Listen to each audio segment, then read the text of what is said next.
June 5, 1944, 11:45 p.m., over the English Channel. The air inside the C-47 Skytrain is thick, a suffocating cocktail of high-octane fuel fumes, vomit, and the metallic tang of oiled Thompson submachine guns. Outside the thin aluminum skin of the fuselage, the night is an absolute, terrifying void. Below, the English Channel churns with the largest armada in human history. But for the 18 men hooked to the static line, the world has shrunk to the width of a jump door. Across the fields of Normandy, German officers of the 91st Luftland Division sit in requisitioned chateaus, drinking French wine and laughing at the thought of an Allied invasion during such a storm. They believe the soft Americans are miles away, tucked into their barracks in England, waiting for the weather to clear. They are wrong. High above the clouds, the red light glows. The wind howls through the open door, screaming at 120 miles per hour. 1,000 silhouettes are about to plummet into the darkness, turning the quiet French countryside into a graveyard for the Third Reich's arrogance. The laughter is about to stop. By the early months of 1944, the Third Reich's leadership viewed the impending Allied invasion not with dread, but with a certain sense of predatory anticipation. To the veteran commanders of the Wehrmacht, men who had bled in the frozen trenches of Stalingrad and commanded blitzkriegs across the European continent, the United States Army was an unknown, unproven quantity. To them, the American soldier was a product of a pampered, democratic society. They were soft, civilians in uniform, more interested in chocolate and jazz than the grim, disciplined reality of total war. The German High Command, particularly under the influence of Joseph Goebbels' propaganda machine, had cultivated a narrative of superiority. They saw the United States as a nation of assembly lines, not warriors. While they respected American industrial output, they fundamentally doubted the American spirit. Field Marshal Gerd von Rundstedt, the commander-in-chief in the West, looked at the maps of the Atlantic Wall and saw a fortress that no amateur army could hope to breach. This wall was not just a series of bunkers. It was a psychological monument to German invincibility. From the tip of Norway down to the Spanish border, the coast was bristling with millions of mines, jagged steel hedgehogs, and the formidable Rommel's asparagus. Massive wooden poles driven into the fields to impale gliders and crush paratroopers. The Germans believed that even if the Allies managed to scramble onto the beaches, they would be pinned down by the sheer weight of fire from the concrete strongpoints. In the chateaux and command posts of Normandy, the atmosphere among the German officer corps was often one of relaxed superiority. Many of the divisions stationed in the quiet sectors of France were bodenständig, static divisions composed of older men or those recovering from wounds on the Eastern Front. They spent their days drilling, and their evenings enjoying the luxuries of occupied France. They were so confident in the weather and the Channel's natural defenses that on the night of June 5th, many high-ranking commanders, including Erwin Rommel himself, were away from the front. Rommel was in Germany for his wife's birthday, convinced that the stormy seas made an invasion impossible. The German officers laughed at the idea of the green Americans attempting a landing in a gale. They expected a slow, methodical buildup that their intelligence would catch weeks in advance. They did not expect the sky to open up. They did not expect that while they slept, thousands of highly trained, motivated, and heavily armed Americans were already in the air, flying low over the waves to bypass the wall entirely and strike at the very heart of their backyard. While the German High Command rested on the laurels of past victories, a new breed of soldier was being forged in the red clay of Georgia. To the Germans, the American was a civilian. To the U.S. Army, the volunteer paratrooper was the answer to the stalemate of the Atlantic Wall. The birth of the American airborne was not merely a military expansion. It was a radical experiment in human endurance. At Camp Toccoa, under the shadow of Currahee Mountain, the men of the 506th Parachute Infantry Regiment, and thousands like them in the 82nd and 101st Divisions, were pushed to the absolute breaking point. Their training was designed to weed out the softness the Germans so frequently mocked. These men ran 3 miles up and 3 miles down Currahee, often in full combat gear, until their lungs burned and their boots filled with blood. They were trained to be autonomous, to operate behind enemy lines without a traditional front line, and to thrive in the chaos of the night. Every man was taught every job. A private was expected to know how to lead a platoon, and a radio operator was expected to know how to set a demolition charge. By the time these divisions arrived in the staging areas of southern England in early 1944, they had been transformed into an elite strike force. The Screaming Eagles of the 101st and the All-Americans of the 82nd were no longer the disorganized amateurs the Wehrmacht imagined. They were arguably the most heavily armed and fit infantrymen in the world. Each man carried a staggering load of equipment: an M1 Garand or Thompson submachine gun, hundreds of rounds of ammunition, grenades, a combat knife, a cricket clicker for identification, landmines, and even a small escape kit with a compass and silk map. The strategic goal was as audacious as the training was brutal. The Allied planners knew that if the infantry landing on Utah and Omaha beaches were to survive, the German reinforcements inland had to be stopped. The paratroopers were the scalpel meant to cut the tendons of the German defense. They were to drop into the dark, seize the vital causeways through the flooded marshes behind the beaches, and destroy the artillery batteries that could rain death on the landing craft. As the sun set on June 5th, the marshalling areas in England became silent. General Dwight D. Eisenhower visited the men of the 101st, his face etched with the weight of the gamble. He knew the tactical projections. Some commanders feared casualty rates as high as 75%. Yet, as he looked into the blackened faces of the paratroopers, he didn't see the fear of soft men. He saw a cold, quiet determination. These men were the spearhead of democracy, and they were about to be thrust directly into the backyard of the master race. To understand how the soft Americans achieved what the German High Command deemed impossible, one must look at the intersection of tactical audacity and technological ingenuity. The American airborne didn't just jump. They brought with them a specialized arsenal designed to solve the unique problem of being surrounded from the moment they hit the earth. The most critical piece of technology was the C-47 Skytrain, the Dakota. While the Germans relied on the slower, less reliable Junkers Ju-52, the C-47 was a rugged workhorse capable of delivering 18 men and their gear into a tight drop zone at 120 miles per hour.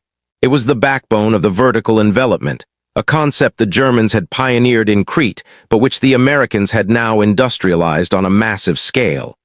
Tactically, the problem was identification in the dark. Dropping thousands of men into the French hedgerows, a labyrinth of thick, ancient stone and earth walls topped with dense vegetation, meant that units would be instantly scattered. To solve this, the Americans issued a deceptively simple device, the cricket. This small brass and steel clicker allowed a lone paratrooper to signal in the dark. One click-clack required a click-clack, click-clack in response. It was a low-tech solution to a high-stakes problem, allowing men who had never met to form LGOPs, little groups of officers and privates. These ad hoc units became the tactical nightmare of the German defenders. Because the Americans were everywhere, the Germans believed they were being attacked by an army much larger than it actually was. Technologically, the American paratrooper was a walking arsenal. Unlike the German Fallschirmjäger, who often jumped with only a pistol and had to find weapon canisters on the ground, the American T-5 parachute system allowed GIs to jump with their primary weapons strapped to their bodies. The Griswold bag protected the disassembled M1 Garand, meaning that within seconds of landing, an American paratrooper was a fully lethal combatant. They also carried the M1A1 folding stock carbine, designed specifically for airborne use, and the devastating Gammon bomb, a plastic explosive grenade that could disable a panzer if thrown with enough nerve. The Germans had built the Atlantic Wall to face the sea, but they had left their backyard tactically naked. They relied on the flooded marshes of the Murderette and Douve rivers to act as a natural barrier, believing no soldier could navigate the waist-deep, freezing waters in the middle of the night. The Americans, however, turned this geography against them. By utilizing pathfinders, specialized teams who jumped 30 minutes early to set up Eureka beacons and holophane lights, the Allies attempted to guide the air armada into the heart of the German rear. Even when the beacons failed and the clouds caused chaos, the technological edge of American radio equipment and the tactical flexibility of the individual paratrooper ensured that the soft Americans remained a cohesive threat, while the German chain of command remained paralyzed in the dark. The clash in Normandy was not just one of steel and technology, but a profound collision of two military philosophies. In the German camp, leadership was defined by Auftragstaktik, mission-type tactics. Yet by 1944, this had been strangled by Hitler's refusal to allow any retreat and a rigid, top-heavy chain of command that required his personal permission to move armored reserves. On the night of the drop, the German leadership was effectively headless. General Wilhelm Falle, commander of the 91st Air Landing Division, was caught in an ambush and killed by paratroopers while rushing back to his headquarters. The very officers who had mocked American softness now found themselves unable to order a single counterattack because they couldn't reach their superiors, who were either asleep or miles away from the front. In contrast, the American leadership model shifted to the shoulders of the individual. When the paratroopers were scattered across miles of French countryside, often miles from their intended drop zones, the mission did not fail. It evolved. General Matthew Ridgway and General Maxwell Taylor, commanders of the 82nd and 101st respectively, found themselves on the ground with nothing but a pistol and a handful of privates. There was no softness in the way these West Point-educated officers crawled through drainage ditches to find their men. The American human perspective was one of radical adaptability. If a private found himself alone, his leadership training kicked in and he began cutting phone lines, sabotaging bridges, and hunting German patrols. The human cost of this gamble was felt most acutely in the minutes before the jump. These were men like those of Easy Company who had spent years preparing for a single night. The psychological weight was immense. They were jumping into a country where they didn't speak the language, into a landscape of hedgerows that acted as natural fortresses for the enemy. Every shadow was a potential MG-42 nest. The soft Americans were, in reality, teenagers from the Midwest and New York who had been hardened into stoics. They sat in the dark plains, some praying, some vomiting, some sharpening their knives for the third time, knowing that within the hour they would be the most isolated soldiers on the planet. This human element, the sheer nerve to step out of a moving plane into a barrage of green tracer fire, is what the German intelligence had failed to quantify. They had measured American trucks and tanks, but they had not measured the spirit of the volunteer. While German officers waited for orders that would never come, the American paratrooper was already at work. This disparity in leadership, centralized and paralyzed on the Axis side, decentralized and aggressive on the Allied side, turned the backyard of the Atlantic Wall into a maze of localized German defeats that would eventually compromise the entire coastal defense. The clock struck midnight on June 6, 1944, and the air over the Cotentin Peninsula ignited. For the 13,000 paratroopers of the 82nd and 101st Airborne Divisions, the climax did not begin with a heroic charge, but with a terrifying descent into a kaleidoscope of fire. As the C-47s crossed the French coastline, they were met by a wall of German flak that defied description. The sky was no longer dark.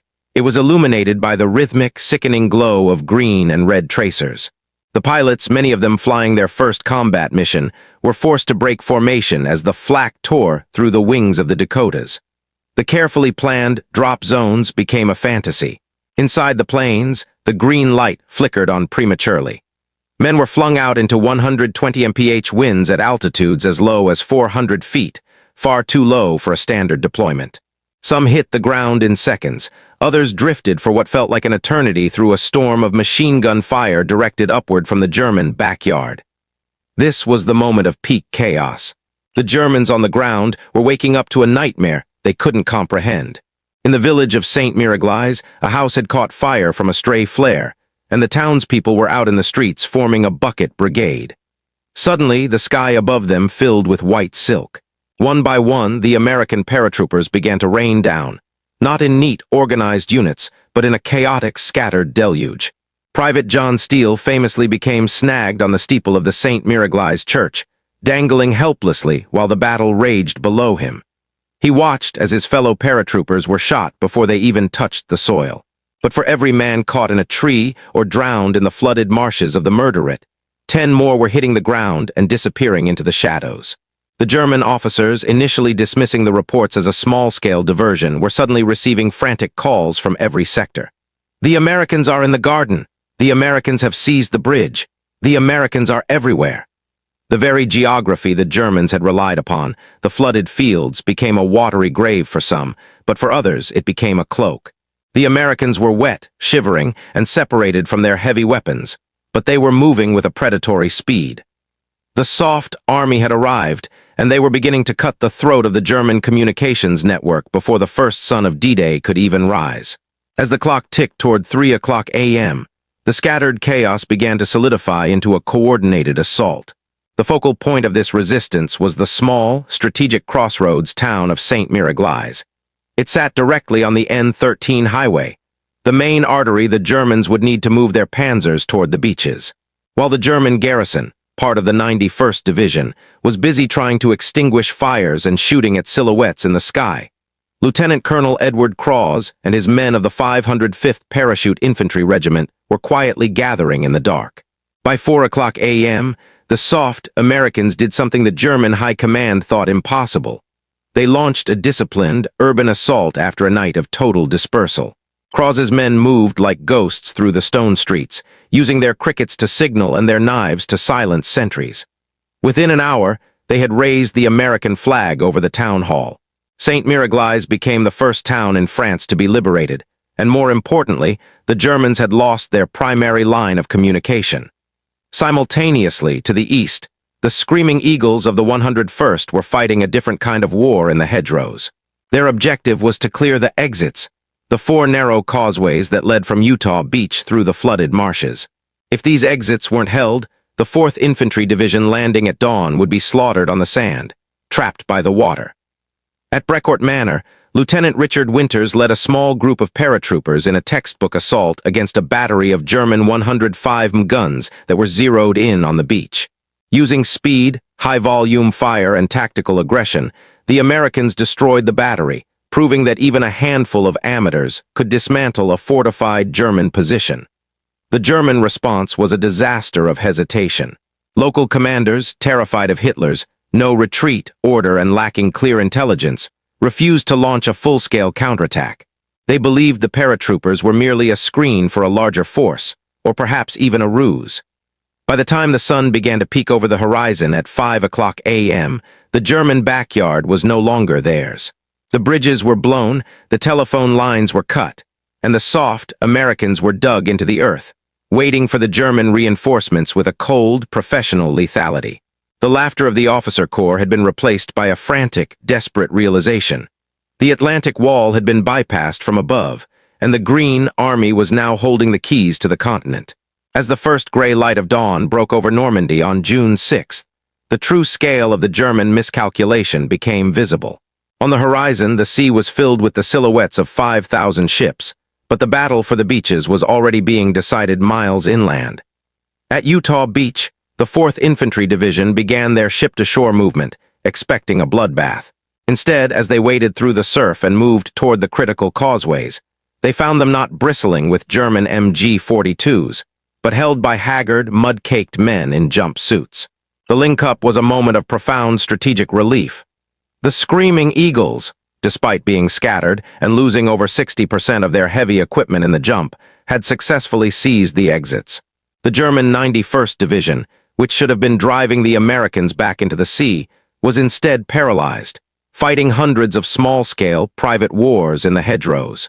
German reinforcements arriving from the interior found themselves ambushed at every crossroads. The soft Americans had turned the French countryside into a labyrinth of lethal traps. By mid-morning, the German 7th Army's headquarters was in a state of total collapse. Reports were coming in that the Americans hadn't just dropped a few saboteurs. They had dropped an entire army corps into their backyard. The impenetrable Atlantic Wall was now a thin shell, being hammered from the front by naval guns and hollowed out from the back by paratroopers. The arrogance of the German officer corps had vanished, replaced by a frantic scramble to find a front line that simply did not exist. Every time a German unit attempted to organize a counterattack, they were cut down by snipers or dispersed by the sudden appearance of an American patrol that wasn't supposed to be there. The cost for the airborne, however, was staggering. The hedgerows were littered with the silk of parachutes and the bodies of young men who had died before they could even unhook their harnesses. In some units, the casualty rate exceeded 25% in the first few hours. But the objective had been achieved.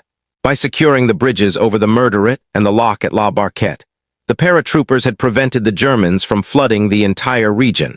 a move that would have trapped the Allied invasion on a narrow strip of sand.